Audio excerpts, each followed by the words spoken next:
Hello সবাইকে। তো আজকে হচ্ছে বউ ভাত। আমার গলাটা কিন্তু এখনো পর্যন্ত ঠিক হয়নি, দিন দিন আরও খারাপ হয়ে যাচ্ছে। তো যাই হোক, একটু অ্যাডজাস্ট করে তোমরা শুনে নিও।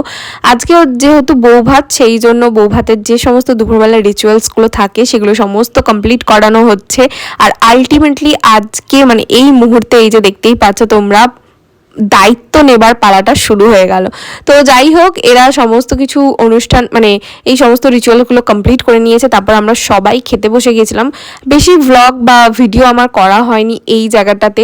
আর তো চলো, সন্ধেবেলা আবার রিসেপশনে দেখা হবে। তার কারণ তার আগে অনেক সাজুগুজু করতে হবে। রিসেপশনের যে অনুষ্ঠানটা আছে সেটা তো আর মিস করা যাবে না। তো তাড়াতাড়ি করে খাওয়া দাওয়া করে আমি চলে গেছিলাম সাজুগুজু করতে। বৌদি ভাইকেও সাজাতে এসেছিলো মেকআপ আর্টিস্ট, তো ও তাড়াতাড়ি করে রেডি হয়ে নিয়েছিল। তো এই যে দেখো, এখানে সমস্ত ভাত কাপড় সুন্দর করে সাজিয়ে ওকে দিয়ে দিয়েছে। তো চলো, দেখা হচ্ছে নেক্সট ব্লগে।